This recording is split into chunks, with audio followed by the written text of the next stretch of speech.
I know that relational experiences aren't something that have been able to really unfold or been able to happen in a real personal way right now because we're socially separated.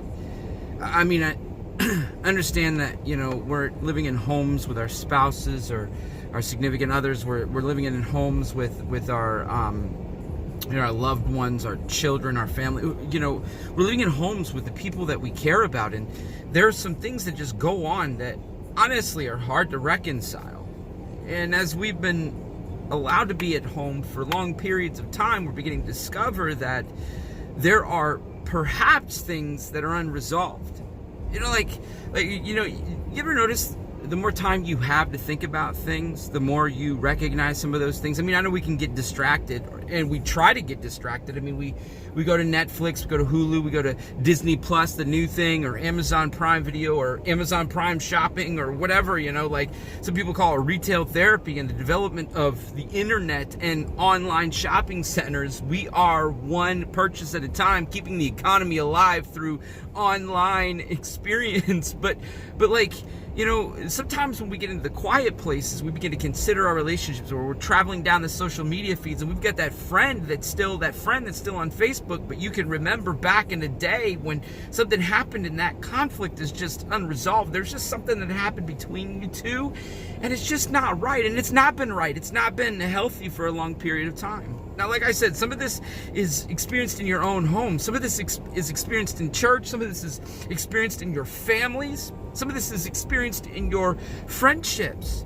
And some of you guys have created enemies, or have had enemies created because of situations. And so in Romans 12:18, it talks about reconciling relationships. It talks about the damage and the disasters that have happened in our lives with one another. It talks about how like to live at peace. Essentially, is as far as it stands with you, if it'll possible, live at peace. Essentially, like there are some relationships that are never going to be right, not because of you, but because of the other. Like there's some relationships that are never going to be okay, and then there's some relationships that you have to sever, that you have to contact that person and say, you know what, I am going to live at peace as far as it stands with me in this relationship, but that doesn't mean that this relationship is going to continue. Don't misunderstand me. I'm not telling you to walk back into toxic situations because you want to live at peace. That's not living at peace. But what I am telling you is that you need to make some phone calls. You need to send some letters. You need to send some text messages. Be careful with the text messages because those are hard to translate. There's some problematic things that can happen as we're trying to connect with people digitally. But some of us, we need to make some strong, healthy decisions. If we're going to live at peace in all that's going on around us, we've got to realize that we need to reconcile with some folks. As we look at the reality, if we look at the reality of what's going on in our society, we're going to begin to recognize how fragile life is. We're going to begin to recognize just how much we need to value our existence, how much we need to value our breath, how much we need to value the fact that we are actually alive and walking on our rugs, our hardwood floors, into our essential jobs, going shopping because it is necessary. We need to realize how fortunate it is that we are alive, and we need to realize that that could change in any second, in any moment. And just as much as it could change with us, it could change with others.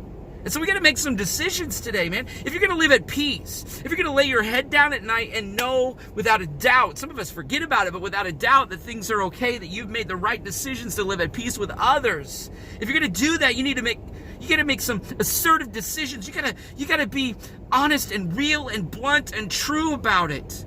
Because some of us, man, we've got to deal with it. We've got to address it. God tells us to. Jesus tells us to, man. As far as it stands with you, be at peace with people. As far as it stands with you, be at peace with one another.